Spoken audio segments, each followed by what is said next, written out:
Hey guys, we're over here checking out a house in southeast Grand Rapids. A couple layers of shingles on this house. Notice that C-drip obviously right off the bat. And from there, it's hard to tell, but right back here in this corner, you can see there's quite a few layers there.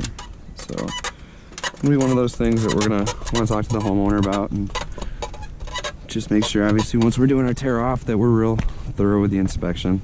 So right off the bat, you can see pretty prevalent. There's a lot of curling going on with all these shingles. They're pretty well blistered up. Obviously, we already know what that means. With the layers, there's a lot of condensation and buildup happening underneath the shingles. Probably a lot of nail heads being popped and exposing. That's what a lot of these ridges are and everything, I'm sure. So on the backside here, the nails are laying a little bit flatter, but you can still see the shingles are pretty well ripped up.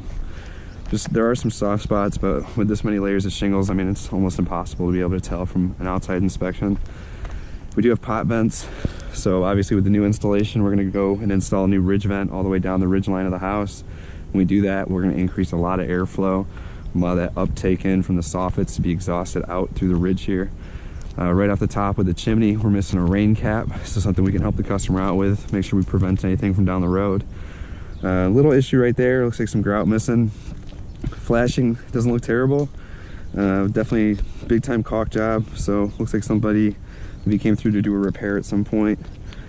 The shingles are breaking down pretty well. They're coming off pretty much everywhere. A little bit more grout, like you can see, getting a little loose, can be touched and pulled. So not bad, but a couple of spots they're definitely going to want to get touched up. Again, with the pot vents, they're breaking apart. I mean, you can see from the caulking and everything that they are breaking apart pretty well. Hard to probably see right now, but you can see a little bit of heat exhausting out of these right now. And then over here on these edges, you can see these shingles are just chewed up. Everything underneath them, I'm sure, is just shot. So as that snow and everything is just sitting on them, it's just sitting on them. The water's going to be penetrating and probably sitting underneath. If there's not enough ridge vent, we'll check on the airflow in the attic and see what that's like. But these shingles are beaten up. It's time to replace this roof for sure. We can look at some different options for product, but I don't know if a repair is going to be feasible. Down in this area, same kind of thing. The shingles are just broken apart. The more I walk down there, the more they break up, so I'm going to try and stay off of it. Standard with the satellite dish, obviously nothing major.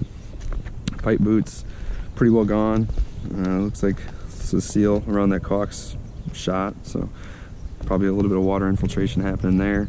This area through here, you can see, I mean, these shingles are just gone. I mean, as I walk on them, they're breaking down and everything, so try not to do too much. Backside here, same kind of thing. Like I said, pipe boot, this one actually is decent shape, maybe replaced not that long ago, 10-15 years, something like that maybe. Gutters look like they're pretty well cleared out. I don't know if the homeowners just stand on top of it, but some granulars definitely coming down through there as you look deeper. And then this corner over here, same kind of a thing. I mean, these shingles are just shot. This eave, you can tell the snow has just been sitting on here, just chewing it up. So once we get it all torn off, we can inspect the decking, obviously, and see what's going on there. But otherwise, as I mentioned, I don't know how many repair options will be available on this roof. This is one that's definitely seen some better days. And with the additional layers, the problem is just the substrate underneath is going to be shot. That's really where we need to get the protection back in place for the house. You can see some streaking going on here. Looks like this might have been patched at one point, not too distant. So we'll touch base with the homeowner and definitely provide some options, see what we can do for him.